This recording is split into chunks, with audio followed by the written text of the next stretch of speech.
Sanctuary cities are arguably, easily arguably, violations of federal law. Why? Because states have to defer to federal law unless the issue involved has been reserved to states. That's what the 10th Amendment is about. However, that's not the case here. And that's why President Trump and border czar Tom Homan have been frustrated by mayors in America who are running sanctuary cities, okay? So there was a showdown today in Congress. 4 of those mayors, New York, Chicago, Denver, and Boston, faced grilling by the Congressional Oversight Committee. Here's a taste. Let's talk about Tom Homan. Shame on him for lying about my city, for having the nerve to insult our police commissioner who has overseen the safest Boston's been in anyone's lifetime. Bring him here under oath, and let's ask him some questions. Do you love illegal aliens more than you love your fellow countrymen? I love all the residents of the city and county. Mayor Johnston, are you willing to go to jail for violating federal law? The city of Chicago complies with all laws. Oh, I highly doubt that. U.S.-born Americans commit more rape Wesley, and murder than immigrants. Listen, this trend of you all trying to get thrown out of committee so you can get on MSNBC is going to end. Mr. Superjohn, and I take particular umbrage as a survivor of sexual violence. I will enter into the record. This is my right. I've said it many times. If you want something investigated, if you want something to get better, I don't care if it's just in the Constitution. Congressional oversight is getting to be almost a joke with these hearings. So let's get 2 fair brokers who want to come into what their takeaway was from today and what needs to happen going forward. They were both in the room, all right?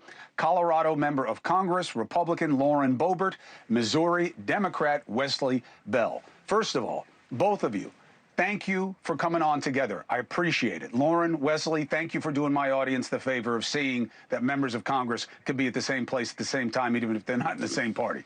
Thank you. So, Lauren, what do you believe became clear today about the state of play with sanctuary cities and what it means to Congress? I think it's been made very clear that Democrats are prioritizing illegal aliens over American citizens.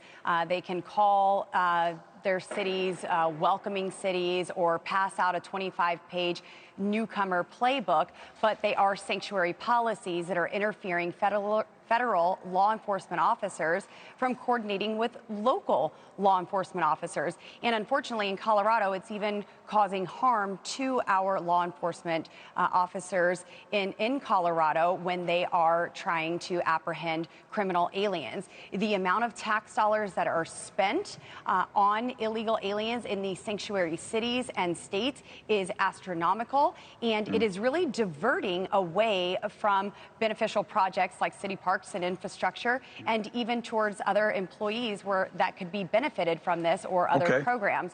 I saw today that Democrats do not want to hold illegal aliens accountable, and they only want to cover for them, maybe to create a forever voting bloc.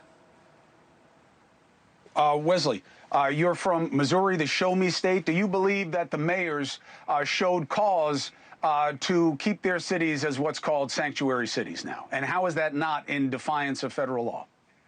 First of all, I want to acknowledge a former mayor, the former mayor of Houston, and my fellow freshman colleague, Sylvester Turner, who passed last night. He was a great man, and I'd be remiss if I didn't acknowledge him. Thank you. Chris, as someone who has watched your show for years, I know that you're not just going to let the rhetoric carry the day. And I actually listened to the testimony. And what I heard was mayors talking about what actually makes us safer. And what makes us safer is when local law enforcement doesn't have to do the job of other federal agencies, but they get to focus on what they're paid to do, which is to build relationships with the citizens in their community and keep those folks safe. And so every one of those mayors testified that they were going to follow federal law, that they have always followed federal law, and that everything that they were doing was to keep their community safe and drops in the crime rates in those cities. Wesley, I'm with you, and you're right. Nobody gets a pass. And I understand the origination of sanctuary cities and the incidents where local police were getting sued because they were holding people too long because ICE wasn't doing its job.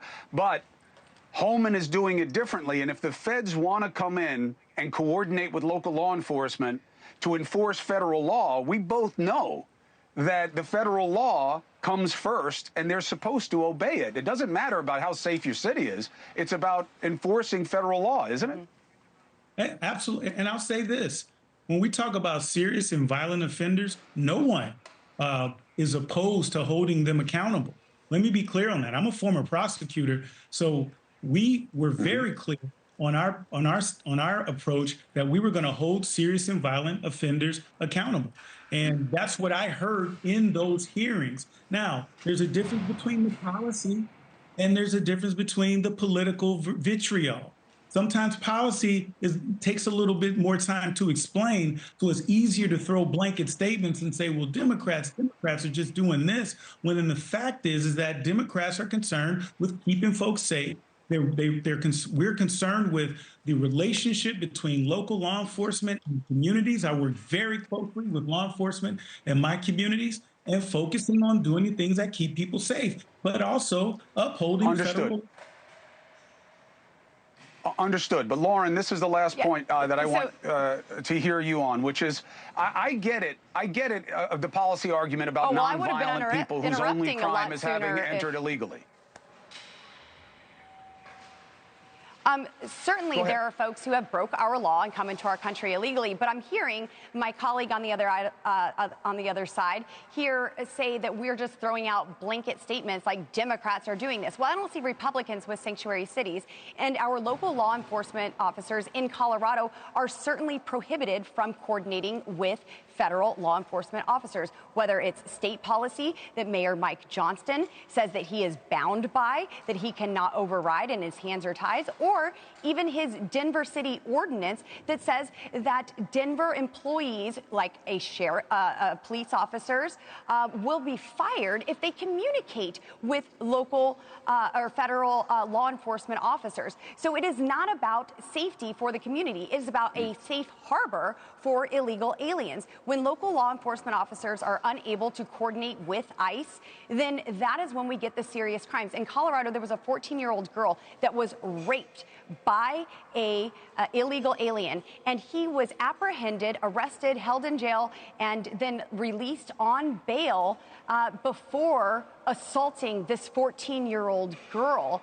And it was then later determined by ICE that he was here illegally, and local law enforcement officers were unable to coordinate and communicate with immigration to even announce that he was here illegally. So there are those policies in my state of Colorado, and they do not provide safety for my constituents or the neighboring cities. And in fact, we even had Denver Mayor Mike Johnston say that crime is down in Denver, but he also is admitted to busing illegal aliens into places like Aurora and Utah and even New York.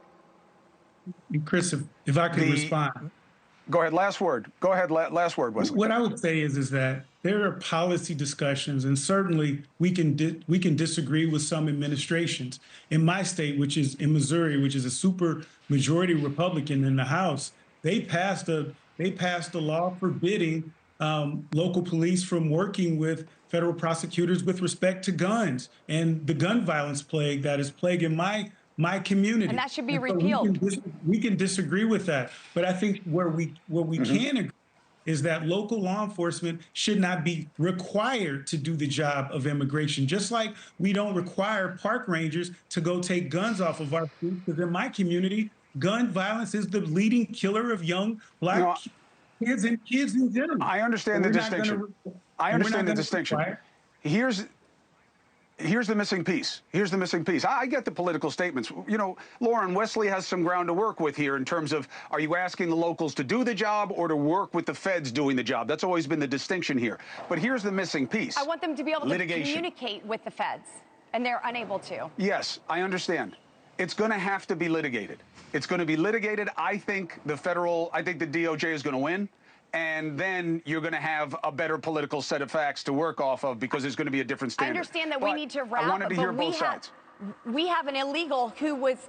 We have an illegal who was being released to the feds, and they could not hold him in the cell for long enough for them to come in and get him. He had to be released into a parking lot where he attacked a federal agent and was later tased. These policies are harming Americans.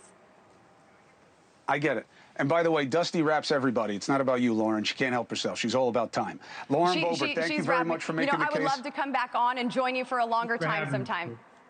Always a pleasure. We'll do it. And Wesley Bell, I'll have you both. There's going to be litigation on this, but we got to keep talking about it. And thank you for speaking to each other instead of just speaking about each other. I appreciate you both very much for taking the opportunity. Hey, thanks for watching. Go to joinnn.com to find NewsNation on your screen. And don't forget, click the red subscribe button below to get more of NewsNation's fact-driven, unbiased coverage.